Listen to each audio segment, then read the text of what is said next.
There are objects so valuable that their absence becomes more powerful than their presence. In the world of fine art, it is the missing Vermeer. In finance, the forgotten bearer bond. And in the world of automobiles, it is a Ferrari that may no longer exist, yet still commands whispers of a valuation exceeding $150 million. This is not a story about speed. It is not a story about horsepower. This is a story about scarcity, mythology, and the way history assigns value not only to what survives but to what vanishes. This is the story of the lost Ferrari. To understand why a single Ferrari could be worth more than a private jet, a skyscraper, or a small nation's annual budget, one must return to a time before Ferrari was a luxury brand. In the late 1950s and early 1960s, Ferrari was not building symbols, it was building weapons. Enzo Ferrari did not think in terms of collectors or investors. He thought in terms of endurance races, national pride, and personal legacy. Cars were produced not for permanence, but for victory. They were modified, rebuilt, crashed, and discarded with little ceremony. Documentation was inconsistent, chassis numbers were reused, bodies were swapped, engines migrated from one car to another. Ferrari did not yet understand that it was manufacturing future artifacts. History would have to piece itself together later. By 1962, Ferrari faced an existential threat. Jaguar had mastered aerodynamics, Aston Martin had endurance, Shelby's American-backed Cobras would soon arrive with brutal simplicity. Ferrari's response was radical restraint. The result was the 250 GTO, Gran Turismo Omologato, homologated not for comfort but for dominance. Only 36 were officially built, each one hand-assembled, each one slightly different, each one the sum of trial, error and intuition rather than computer modeling. The 250 GTO would become the most valuable automobile ever created, but not all of them would survive. Among the early GTO-era cars exists a chassis whose story does not end in an auction house or private museum. Its trail fades. This Ferrari, assembled during a period of experimentation, was not clearly recorded in factory ledgers. It may have been a prototype, it may have been rebodied, it may have been dismantled to support another car's racing campaign. What makes this particular Ferrari different is not what is known, it is what cannot be confirmed. Some historians believe it was an early development car used to test aerodynamic concepts that would later define the GTO's iconic silhouette. Others argue it was a transitional chassis, too early to be documented properly, too late to be forgotten intentionally.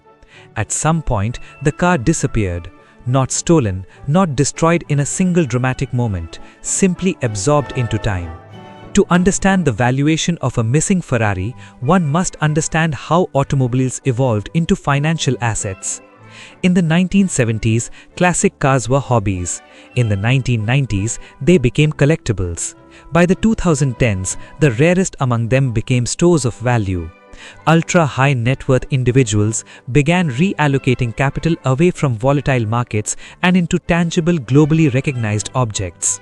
Cars like the Ferrari 250 GTO became inflation hedges, status-neutral assets, portable wealth. Unlike real estate, they crossed borders easily. Unlike art, they could be driven, at least theoretically. By 2018, a 250 GTO sold privately for approximately $70 million. That sale did not establish a ceiling, it established a precedent. In traditional markets, scarcity is measured by supply. But in cultural markets, scarcity is magnified by uncertainty. If 36 GTOs are known to exist and one additional example may exist but cannot be located, then the entire population becomes more valuable. Collectors are not merely buying cars, they are buying certainty.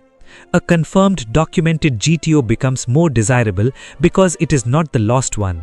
And yet, the lost one holds a different power.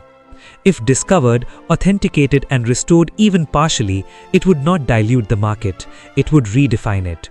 This is why experts quietly assign a hypothetical value exceeding $150 million, not because the car is better, but because it is singular. In the world of ultra-rare automobiles, value does not come from condition alone, it comes from permission. Ferrari's Classic A department acts as a historical court. Its approval determines whether a chassis is accepted into the official lineage. Without that approval, a car, no matter how convincing, remains a curiosity. With it, the car becomes an asset. The lost Ferrari presents a unique challenge. Authentication would require metallurgical analysis, period-correct welt patterns, tool marks consistent with Maranello in the early 1960s, engine casting numbers that match undocumented ranges, provenance reconstructed from fragments. It would take years, and even then, Ferrari itself might refuse to issue full certification. Paradoxically, that refusal could increase the car's mystique and its value. Some objects are lost because they were destroyed, others are lost because they were hidden. There are credible theories that the Ferrari still exists, disguised as something else. A rebodied race car, a chassis converted into a lesser model, a vehicle sipping in a private European collection misidentified for decades. In the post-war period, survival mattered more than preservation. Cars were modified to keep racing, paperwork was an inconvenience. If the lost Ferrari survives, it may not know what it is. In today's market, discovery does not guarantee disclosure. If a collector believes they possess the lost Ferrari, revealing it would invite scrutiny, legal complexity, and tax exposure. Silence can be strategic. There is precedent. Rare art has remained hidden for decades after identification. Coins have sat in vaults without certification. Cars have been quietly traded without public acknowledgement. In ultra-high-value markets, publicity is optional. Ownership is not about attention, it is about control. Ferrari's brand thrives on mythology, but controlled mythology. Acknowledging an undocumented GTO could complicate the company's historical narrative.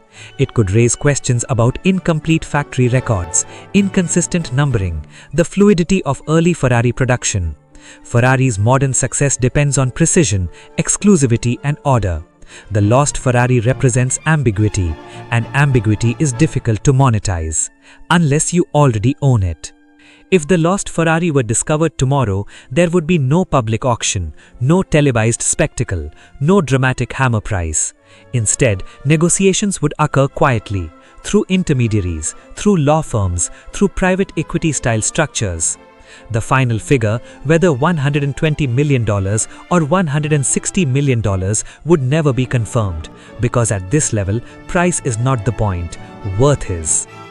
Worth is defined by the story no other object can tell, the exclusivity no replication can erase, the power of owning the last unknown. The lost Ferrari is not just a car.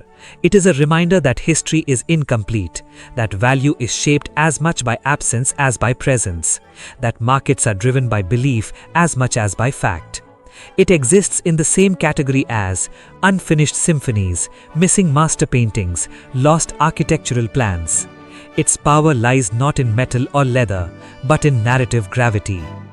Somewhere, perhaps in a forgotten warehouse or beneath layers of mistaken identity, a Ferrari may still exist, silent, undocumented, waiting. Or perhaps it no longer exists, and that possibility is what gives it value. Because in a world obsessed with visibility, the rarest asset is not what can be displayed, it is what can only be imagined. The lost Ferrari does not need to be found to be worth $150 million. Its worth is already established in absence.